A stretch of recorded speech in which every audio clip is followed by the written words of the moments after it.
दोस्तों, आज से 2 दशक पहले इंडिया के टेलीकॉम सेक्टर में बीएसएनएल का नाम सबसे ऊपर होता था। लेकिन जियो के आने के बाद इसकी हालत इतनी खराब हो गई कि इसका मार्केट शेयर 31% से गिरकर 6% पर आ गया। क्योंकि 2016 के बाद बीएसएनएल को हमेशा एक जनरेशन पीछे रखा गया है। जब मार्केट में 4G आ चुका था तो बीएसएनएल 3G लाया गया और आज मार्केट में 5G अवेलेबल है तो बीएसएनएल 4G लॉन्च की तैयारी चल रही है। कमाल की बात यह है कि वोडाफोन, जो कि वर्ल्ड की 7th लार्जेस्ट टेलीकॉम कंपनी है, वो भी इंडिया के अंदर जियो के सामने सरवाइव कर रही है और उसे भी आइडिया के साथ मर्ज होना पड़ा। लेकिन अब टेलीकॉम सेक्टर का मिजाज फिर से बदल रहा है क्योंकि लोग अब जियो और एयरटेल की मनमानी से तंग आ चुके हैं और इसी के चलते लाखों लोग अपने सिम को बीएसएनएल में पोर्ट करा रहे हैं। क्योंकि राजस्थान में सिर्फ एक महीने के अंदर 1,61,000 लोग बीएसएनएल की ओर आए हैं। ऐसे में सवाल ये उठता है कि बीएसएनएल को गवर्नमेंट ने हमेशा एक जनरेशन पीछे क्यों रखा और आज इस बॉयकॉट ट्रेंड से बीएसएनएल को क्या फायदा हो सकता है और टाटा की हेल्प से क्या बीएसएनएल अब फिर से घर वापसी कर सकेगी, क्योंकि टाटा ने ही बीएसएनएल के 1.25 लाख 4G टावर्स लगाने की जिम्मेदारी ली है। दोस्तों, इन सारी चीजों को समझने के लिए हमें सबसे पहले ये जानना होगा कि बीएसएनएल की शुरुआत हुई क्यों थी और ये इंडिया के टेलीकॉम सेक्टर में टॉप पर पहुंचा कैसे था। दोस्तों, बीएसएनएल का कनेक्शन उस ब्रिटिश इंडिया से जुड़ा हुआ है जब कम्युनिकेशन के लिए टेलीग्राफ यानी तार का इस्तेमाल किया जाता था। शुरुआत में ये डिपार्टमेंट अंग्रेजों के हाथ में था, लेकिन जब देश आजाद हुआ तो टेलीग्राफ की जिम्मेदारी डिपार्टमेंट ऑफ टेलीकम्युनिकेशन यानी डॉट के कंधों पर आ गई थी। इसके बाद डॉट ने कई सब्सिडरी कंपनीज की शुरुआत की जिनके जरिए वो दिल्ली, मुंबई जैसे महानगरों में टेलीफोन लाइन बिछाने का काम करने लगे। साथ ही इन्होंने इंडिया को इंटरनेशनल लाइंस के जरिए दुनिया के बाकी देशों से भी जोड़ा। इधर 90s के दौर में कई प्राइवेट टेलीकॉम कंपनीज इंडिया में अपने पैर जमाने लगी थी। इन्हीं से कॉम्पीट करने और सर्विसेज व पॉलिसीज पर सही से काम करने के लिए सरकार ने 1999 में डॉट को 2 हिस्सों में बांट दिया था, जिसमें से पहला था डीटीएस और दूसरा था डीओटी। डॉट का काम अब सिर्फ पॉलिसीज बनाना था और सर्विस प्रोवाइड करने का काम डीटीएस के हाथों में आ गया था। फिर आया 1 अक्टूबर 2000 का दिन जब सरकार ने डीटीएस का नाम बदलकर बीएसएनएल कर दिया और इस तरह उस बीएसएनएल की शुरुआत हुई जिसने पूरे भारत को कनेक्ट करने का काम किया था। बीएसएनएल को पीएसयू यानी पब्लिक सेक्टर अंडरटेकिंग बनाया गया था ताकि कंपनी की वर्किंग कैपेसिटी बढ़े और ये आसानी से प्राइवेट कंपनीज का मुकाबला कर सके। बीएसएनएल को बनाने का मकसद था कि देश में टेलीकम्युनिकेशंस नेटवर्क को फैलाकर हर नागरिक को कॉल और इंटरनेट की सर्विस प्रोवाइड की जा सके, जिसका असर ये हुआ कि साल 2000 में इंटरनेट, 2002 में 2G और 2005 में ब्रॉडबैंड सर्विसेज ऑफर की गई। अपने शुरुआती दौर में इस कंपनी ने बहुत ही ज्यादा ग्रोथ देखी और कुछ ही सालों में ये एयरटेल को पीछे करते हुए मार्केट का लीडर बन चुकी थी। बीएसएनएल अपने मकसद को पूरा करते हुए इंडिया के दूर दराज के इलाकों में अपनी सर्विसेज को ऑफर कर रहा था। दिसंबर 2005 तक इससे 2.5 करोड़ कस्टमर्स जुड़ चुके थे। साथ ही ये 1 मिलियन ब्रॉडबैंड कनेक्शंस को सर्विस दे रहा था। इस दौरान कंपनी ने 10,183 करोड़ रुपए का प्रॉफिट अर्न किया था। बीएसएनएल अपने कस्टमर बेस को इतनी तेजी से बढ़ा रहा था कि साल 2006 से 2007 के बीच इसका मार्केट शेयर 31% तक चला गया था। लेकिन इस बढ़ते मार्केट शेयर के बावजूद इसका प्रॉफिट मार्जिन घट रहा था क्योंकि 2006 से 2007 के बीच इसने 7,806 करोड़ रुपए का प्रॉफिट अर्न किया था, जो इसके एक साल पहले के मुकाबले 2374 करोड़ रुपए कम था। और यहीं से इस कंपनी के स्ट्रगल का एक ऐसा सिलसिला चला कि ये अपनी पुरानी पोजीशन पर कभी भी वापस नहीं आ पाया। लेकिन आखिर ऐसा हुआ क्या कि मार्केट में राज करने वाला बीएसएनएल समय के साथ डूबता चला गया। दरअसल इस कंपनी के अंदर 2004 से ही एक बहुत बड़ा स्कैम चल रहा था जिसके मास्टरमाइंड थे उस समय के union minister for communication Dayanidhi Maran. इस केस को टेलीफोन एक्सचेंज स्कैम के नाम से जाना जाता है, जिसका बीएसएनएल पर बहुत ही बड़ा इम्पैक्ट पड़ा था। एक्चुअली दयानिधि मारन ने अपने घर और ऑफिसेस में 300 से भी ज्यादा इलीगल टेलीफोन एक्सचेंज लगवाए थे।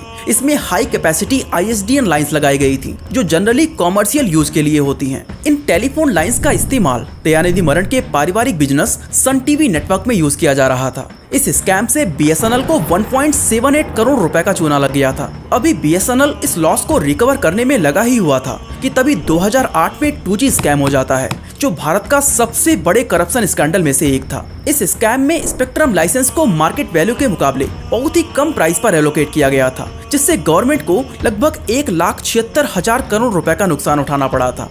एक्चुअली उस समय के टेलीकॉम मिनिस्टर ए राजा ने कंपनीज को नीलामी की बजाय पहले आओ और पहले पाओ की नीति पर लाइसेंस दिया था, जिसमें कुछ प्राइवेट कंपनीज को बहुत ही कम प्राइस पर स्पेक्ट्रम मिला था। लेकिन जब ये मामला सामने आया तो बड़े लेवल पर सीबीआई इन्वेस्टिगेशन शुरू हो गई और बाकी कंपनीज के साथ साथ बीएसएनएल के टेंडर की भी जांच होने लगी, जिससे इस कंपनी के ऑपरेशंस और कई दूसरे अहम प्रोजेक्ट स्लो पड़ गए और फिर इसे लॉसेस का सामना करना पड़ा। 2007 से 2010 के बीच इंडियन टेलीकॉम इंडस्ट्री बहुत ही तेजी से ग्रो कर रही थी और मार्केट में नए नए प्लेयर्स उतरते जा रहे थे। सभी प्राइवेट कंपनीज तरह तरह के प्लान ऑफर करके वो अपने इंफ्रास्ट्रक्चर को मजबूत बनाकर कस्टमर्स को अपनी तरफ अट्रैक्ट करने की भरपूर कोशिश में लगी हुई थी। लेकिन इस दौरान बीएसएनएल पूरी तरह सुस्त पड़ा था और 2010 में इसका मार्केट शेयर गिरकर मात्र 14% पर आ चुका था। इसका असल वजह सरकारी एम्प्लॉयज का निठल्लापन कहें या गवर्नमेंट का करप्शन, पर बीएसएनएल की तरफ से ऐसी कोई भी कोशिश देखने को नहीं मिली जैसा प्राइवेट कंपनीज कर रही थी। यही वजह था कि 2010 से 11 के बीच बीएसएनएल को 6,384 करोड़ रुपए का नुकसान हुआ था, जो 2011-12 में बढ़कर 8,851 करोड़ रुपए हो गया। और इस दौरान बीएसएनएल ने अपने मार्केट शेयर को बहुत ही मैसिवली लूज किया था। पर दोस्तों ये तो फिर भी गनीमत थी, क्योंकि 2016 के बाद से कंपनी के लिए चीजें और भी ज्यादा खराब हो गईं। दरअसल 5 सितंबर 2016 को रिलायंस जियो लॉन्च हुआ और 3.5 लाख करोड़ रुपए खर्च करके हाई स्पीड 4G नेटवर्क को इंडिया में इंट्रोड्यूस किया गया। लेकिन सबसे हैरान करने वाली बात यह है कि इतना पैसा खर्च करने के बाद भी इसने अपनी सर्विसेज को कस्टमर्स के लिए फ्री रखा था और लोग भी जियो का सिम लेकर कॉलिंग और इंटरनेट का फ्री में अनलिमिटेड यूज कर रहे थे। इस फ्री सर्विसेज का नेगेटिव इम्पैक्ट बाकी के टेलीकॉम कंपनीज पर बहुत ही बुरी तरह पड़ा, जिसके बाद वोडाफोन, आइडिया और एयरटेल ने मिलकर telecom regulatory authority of India में जियो के खिलाफ कंप्लेंट फाइल कर दी थी। उनका कहना था कि जियो का ये प्रमोशनल ऑफर ट्राई के रेगुलेशंस का उल्लंघन कर रहा है और मार्केट में अनफेयर कंपटीशन को बढ़ावा दे रहा है। इसके बाद ट्राई ने मैटर को इन्वेस्टिगेट किया और जियो के फेवर में फैसले लेते हुए कहा कि इसकी प्रमोशनल स्कीम किसी भी रेगुलेशंस का उल्लंघन नहीं कर रही है। अब ट्राई के इस फैसले से वोडाफोन, आइडिया और एयरटेल को बहुत बड़ा झटका लगता है और वो इस मामले को लेकर telecom dispute settlement and appellate tribunal के पास जाते हैं। लेकिन यहाँ भी फिर से जियो की ही जीत हुई, क्योंकि टीडी सैट ने भी ट्राई के फैसले का सपोर्ट किया था। एंड दोस्तों, इस फैसले से ये जाहिर होता है कि कहीं ना कहीं सरकार ने जियो को फेवर तो किया था और बीएसएनएल को पूरी तरह नजरअंदाज किया गया। लेकिन जियो को फेवर करने में सरकार का क्या फायदा था, ये मुझे बताने की जरूरत नहीं है, ये लोग आप खुद ही समझ सकते हो। तो दोस्तों, इस सब का असर ये हुआ कि जियो के लॉन्च से पहले इंडियन टेलीकॉम इंडस्ट्री में 12 कंपनीज हुआ करती थी, जिनके पास टोटल 103 करोड़ सब्सक्राइबर्स थे। एंड जियो के लॉन्च होने के बाद इनमें से 58% कंपनीज या तो बिक चुकी थी या फिर उनका कारोबार हमेशा के लिए बंद हो चुका था। सिर्फ एयरटेल ही था जो सही मायनों में सरवाइव करने में कामयाब रहा। गवर्नमेंट की इस तरह की पक्षपात की वजह से वोडाफोन दुनिया की 7th लार्जेस्ट टेलीकॉम कंपनी होने के बावजूद भी जियो से हार गई और भारी लॉसेस के बाद उसे आइडिया के साथ जाकर मिलना पड़ा, जिसे आज हम वीआई के नाम से जानते हैं। दूसरी तरफ बीएसएनएल की हालत इतनी खराब हो चुकी थी कि इसका होना या ना होना एक बराबर था, क्योंकि इसका मार्केट शेयर अब 9% पर आ चुका था। जियो 4G के लॉन्च होने के बाद बाकी की सारी कंपनीज भी 4G पर स्विच हो चुकी थी, सिवाय एक कंपनी के, जो थी बीएसएनएल।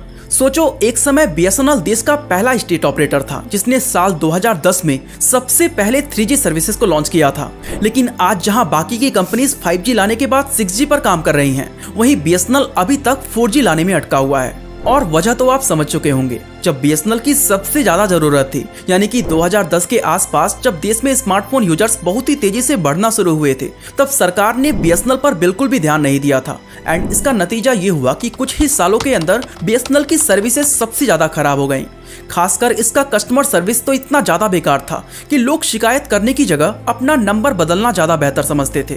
ना बीएसएनएल पर कॉलिंग अच्छे से होती थी और ना ही इंटरनेट चलता था। साथ ही इसका नेटवर्क कवरेज भी बहुत ही वीक हो चुका था। इसके अलावा ये नई टेक्नोलॉजी को अडॉप्ट करने की जगह प्राइवेट कंपनीज के साथ प्राइस वॉर में फंस चुका था। साथ ही स्लो डिसीजन मेकिंग और ब्यूरोक्रेसी की वजह से ये मार्केट में आ रहे बदलाव पर जल्दी से एक्शन नहीं ले पाया। इसका असर ये हुआ कि फाइनेंशियल ईयर 2019-20 में इस कंपनी की लॉसेस 15,500 करोड़ रुपए तक पहुंच चुका था और मार्केट शेयर गिरकर 6% पर आ चुका था। वहीं पिछले कुछ सालों में ऐसी नौबत आ गई थी कि सभी को ये लगने लगा था कि बीएसएनएल का बंद होना तय है। हालांकि सरकार ने इसे प्रॉफिटेबल बनाने की कई कोशिशें की हैं, जैसे कि साल 2021 में इस कंपनी को 40,000 करोड़ रुपए का पैकेज दिया गया था, जिसमें से आधा अमाउंट शॉर्ट टर्म डेट को भरने में चला गया, तो वहीं आधे को कंपनी के ऊपर खर्च किया गया था। लेकिन ये अमाउंट बीएसएनएल को फिर से खड़ा करने के लिए काफी नहीं था, क्योंकि कंपनी के लॉसेस हर साल बढ़ते ही जा रहे हैं। एंड फिलहाल इस पर 22,289 करोड़ रुपए का कर्ज भी है।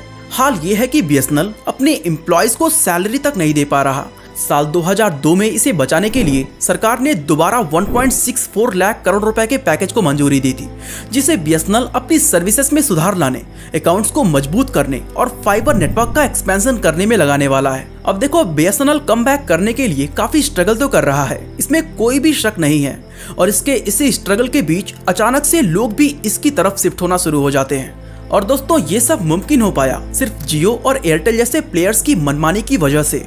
हुआ ये कि इस साल 3 जुलाई से रिलायंस जियो ने अपने रिचार्ज प्लान को पहले के मुकाबले 12 से 25% तक बढ़ा दिया है। अब जियो क्योंकि टेलीकॉम सेक्टर का ट्रेंड सेटर बन चुका है, ऐसे में अगर वो प्राइस हाइक करेगा तो उसके पीछे पीछे एयरटेल और वीआई भी करेंगे ही। एंड देखा जाए तो हुआ भी बिल्कुल वैसा ही, क्योंकि एयरटेल ने भी अपने प्लान्स को 11 से 21% तक बढ़ा दिया है। साथ ही 4 जुलाई 2024 से बढ़े हुए प्राइस के साथ वीआई के नए रिचार्ज प्लान लॉन्च किए जा चुके हैं। दोस्तों, प्राइस को लेकर इन कंपनीज की मनमानी अब लोगों को समझ आने लगी है और लोग इस चीज को समझने लगे हैं कि किस तरह शुरुआत में उन्हें फ्री सर्विसेज देकर पहले आदत लगाई जाती है और बाद में प्राइस बढ़ाकर उनका फायदा उठाया जाता है। साथ ही कम कॉम्पिटिटर्स होने की वजह से कस्टमर्स के पास अब बहुत ही लिमिटेड ऑप्शन बचे हैं, यानी लोग इन प्लान्स को महंगे दामों में लेना तो नहीं चाहते, पर उनके पास इसके अलावा कोई दूसरा ऑप्शन भी नहीं है। ऐसे में लाखों लोग इन चीजों से फ्रस्ट्रेट होकर बीएसएनएल में स्विच करने की प्लानिंग कर रहे हैं, क्योंकि एयरटेल, जियो और वीआई के कंपेयर में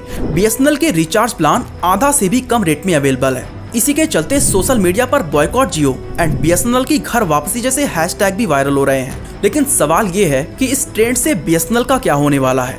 असल में सोशल मीडिया बॉयकॉट और प्राइवेट कंपनीज की महंगे प्लान की वजह से कुछ सर्कल में बीएसएनएल के सिम की बिक्री में 3 गुना तक इजाफा हुआ है। रिपोर्ट के according Bihar and Jharkhand circle के धनबाद में हर रोज बीएसएनएल के लगभग 500 सिम बिक रहे हैं, जो पहले सिर्फ 150 ही बिका करते थे। साथ ही इसकी पोर्टेबिलिटी भी 2.5 गुना बढ़ चुकी है, यानी कि पहले के मुकाबले अब 2.5 गुना ज्यादा लोग अपने सिम को बीएसएनएल में पोर्ट करा रहे हैं। इसके अलावा अकेले राजस्थान की बात करें तो यहाँ सिर्फ एक महीने में 1,61,083 लोग बीएसएनएल से जुड़ चुके हैं। इन सब चीजों से जियो और एयरटेल को काफी झटका लगा और अगर ऐसा ही चलता रहा तो इसका इम्पैक्ट बहुत ही बड़ा हो सकता है। लेकिन सबसे बड़ा सवाल ये आता है कि क्या बीएसएनएल की तरफ शिफ्ट होना कस्टमर्स के लिए वाकई बेनिफिशियल है, वो भी तब जब एयरटेल और जियो 5G ऑफर कर रहे हैं और बीएसएनएल अभी भी 3G पर अटका हुआ है। अब देखो दोस्तों, कुछ जगहों पर बीएसएनएल वाकई में कस्टमर्स के लिए बेनिफिशियल साबित हो सकता है, क्योंकि तमिलनाडु के तिरुवल्लुवर जिले में बीएसएनएल 4G सर्विसेज की शुरुआत हो चुकी है। साथ ही हरियाणा, पंजाब, उत्तराखंड,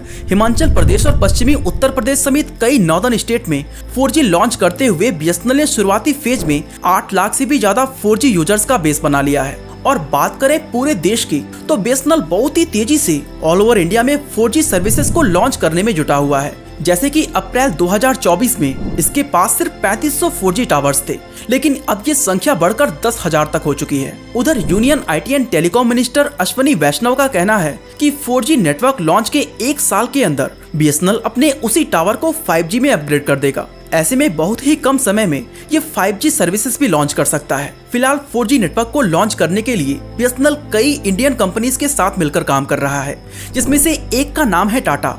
एक्चुअली टाटा ग्रुप की टीसीएस ने बीएसएनएल के साथ 15,000 करोड़ रुपए की 4G नेटवर्क की डील की है, जिसके तहत वो 4G और 5G सर्विसेज के लिए देश भर में 1.12 लाख टावर लगाने की मदद कर रही है। और ये चीज एयरटेल और जियो दोनों के लिए एक खतरे की घंटी की तरह है। अगर बीएसएनएल वाकई अपने वादे के अनुसार 5G सर्विसेज लॉन्च कर देता है तो ये बीएसएनएल के लिए एक बहुत बड़ा कमबैक साबित हो सकता है। वैसे आपको क्या लगता है, बीएसएनएल वापसी कर पाएगा या नहीं? हमें कमेंट करके जरूर बताएं। बाकी इसी